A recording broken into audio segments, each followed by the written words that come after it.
Welcome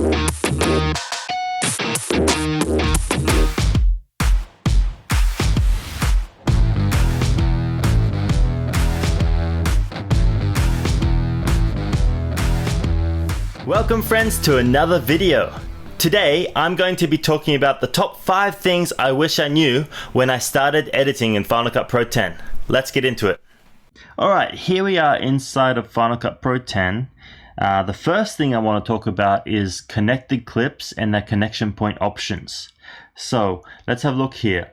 When you delete a clip in the main timeline that has a connected clip attached to it, that connected clip will also be deleted. So check it out. If I don't want this clip here and I select it and I press delete, everything that was connected to it is gone.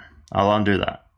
Okay, one more time. So if I delete this main timeline clip, everything that's attached, whether it be the title or the audio, will be deleted alongside with it because these clips are attached to the main clip. Watch this.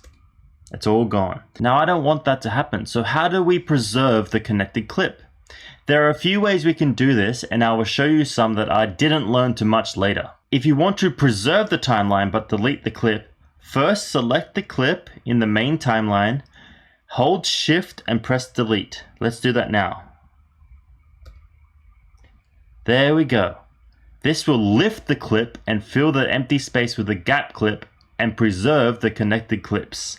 Let's do that one more time. If I press delete, hold shift and delete, a gap clip will fill the space where the clip originally was, preserving the connected clips. I'll undo that. If you want to do a ripple delete, the keyboard shortcut is Option Command Delete. This will ripple the main timeline while preserving the connected clips. Check it out. So if I want to delete this clip here, I will select it, then I will press Option Command Delete. One more time. Option Command Delete. As you can see, the connected clips have remained where they are and have been preserved, while the main timeline has been rippled down. I'll undo that. This brings me to the second thing I wish I knew when first starting out, the tilde key. The magnetic timeline can be really confusing when you first start out, especially if you're coming from a different NLE. When I first started, I didn't know how to move or delete clips without affecting any connected clips, or without rippling the timeline, amongst other things that drove me crazy. Then, I finally found out about the tilde key. The tilde key overrides the magnetic timeline, so that only the clip you have selected is affected by whatever you are doing. Let's say you want to trim a clip with a title or a lower third attached. If you try to do a slip edit, for example, the connection point will move with the frame it is connected to in the main timeline. Let's try that.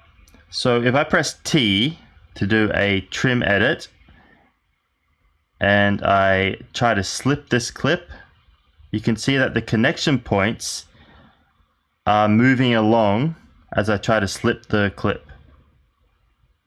Okay, let's undo that. Now watch what happens if I hold down the tilde key. Little sign will pop up, and now as I slip this clip, the connection points for the connected clip stay where they are. Alright, let's undo that. The tilde key also allows you to move clips without the connected clips following. So if I, for example, let's check this out. If I just grab this clip here and I try to move it, all the connected clips stay with it. Alright, but if I hold down the tilde key and I drag this clip, it will move to anywhere I put it, and where it was will be replaced with the gap clip. Let's undo that. Okay, let's try moving this clip here. Watch what happens if I hold down the tilde key and move this clip. You can we can move the clip, and the connected clips stay connected to where they were, but the whole timeline ripples down. Another cool thing is you can also delete clips while holding the tilde key, and that will replace the clip with the gap clip while preserving the connected clips. Let's try that now. So if I hold down the tilde key and I press delete, boom. As you can see, the connected clips are still there, but the deleted clip got replaced with a gap clip. Let's undo that. So let's say, for example, you have multiple stacked clips. Like chuck this up here. So we have all these stacked clips. They're all connected to the main clip. So if I were to delete this main clip, let's move this up. If I were to delete this main clip, everything will be deleted. Boom, like that. Oh no, we lost all our stuff. So let's go back. Now if I hold the tilde key, this clip will be deleted while preserving all the connected clips. It will and it will be replaced with a gap clip. Just like that. Let's undo that. So the tilde key is really good for moving clips around and preserving your timeline. So when I first started editing, I would always use the blade tool to cut and trim the head and tail of my clips. Now there's nothing wrong with this, but it takes a few extra steps. For example, you have to press the B for blade, then you have to make your selections of what you want to cut. Then you have to press the selection tool, which is A. Then you have to select those the clips that you don't want to keep, and then you have to press delete. That's quite a lot of steps, so let's undo that. Yeah, I used to use the blade tool all the time until I found out about the bracket tools. Now the bracket tools are awesome and I use them all the time now. So let's have a look at some options that we can use with the bracket tools. The option, the shortcut key is option bracket left, option bracket right. So let's have a look here. Say I want to, let's play this back and just have a listen. Video useful and alright, so I made a mistake there. We don't want this first section, so what we want to do is we want to take the playhead to around here. Then we want to select both clips. Now, if I press the option bracket left key, watch what happens. Boom, I just trimmed the head of the clip and the audio. Now we can take our playhead over here, and if I press the option bracket right key, boom, trim just like that. Super easy. All right, let's undo that. Now one thing that's really cool is that the bracket commands obey the skimmer playhead. So you can just hover the skimmer wherever you want, regardless of where the playhead is in the timeline, and hit the option bracket, and it will trim the clip wherever you have the skimmer playhead, like this. So let me turn this on. If I place the skimmer head right here, let's select the clips first. If I place the skimmer head right here, and I press option bracket left, boom, trim. If I place it over here and I press option bracket right, boom, trim. If I place it here and I press option bracket left, boom, trim. Just like that. You can even use this option when playing the clip. So for example, if I play the clip and then I press and I want to cut right here, boom, it trimmed it. Now, because the audio and video are separate, it only trimmed the video. So let's undo that. This next option, from what I can tell, you need to have the audio and the video attached. So let's make this a compound clip. New compound clip.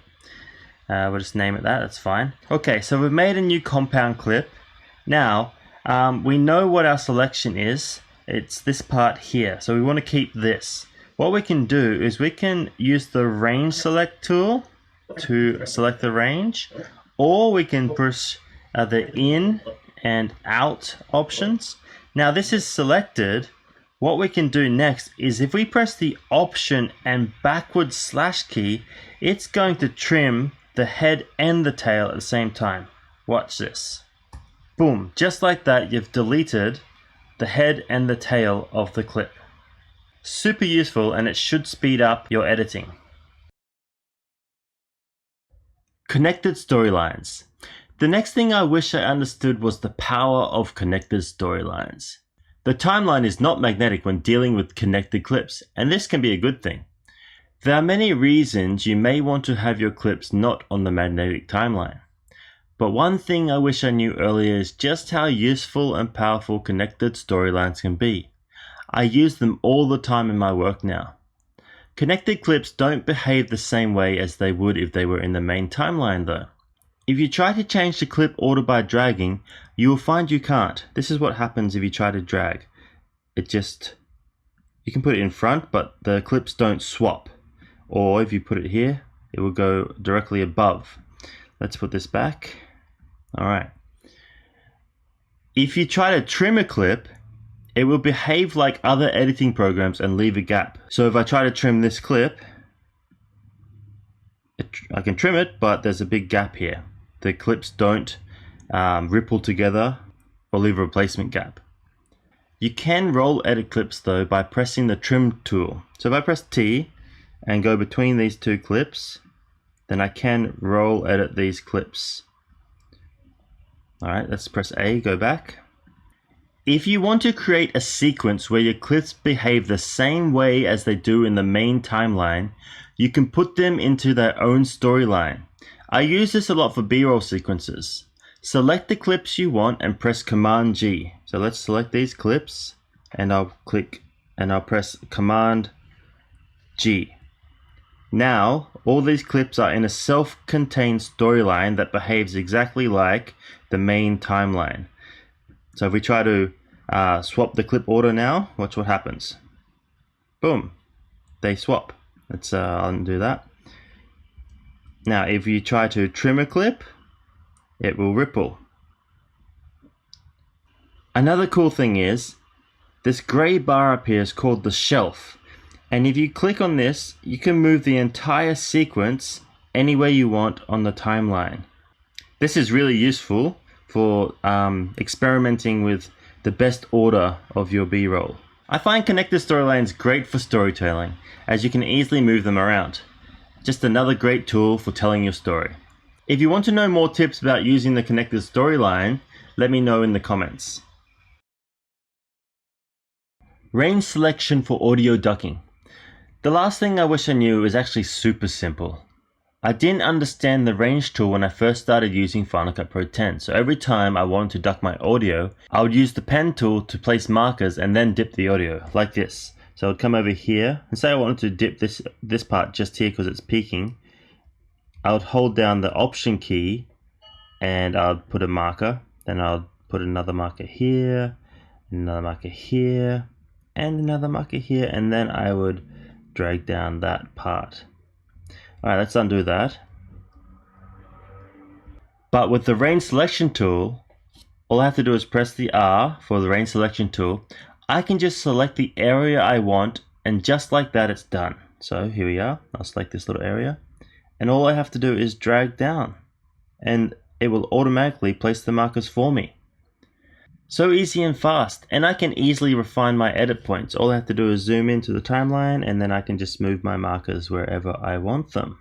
Well friends, I hope you found that video useful, and I hope there's some things in there that you can incorporate into your workflow to help you edit better. If you found this video useful, hit that like button and consider subscribing to the channel and hitting that notification bell for future updates and future videos. Until next time guys, see you later.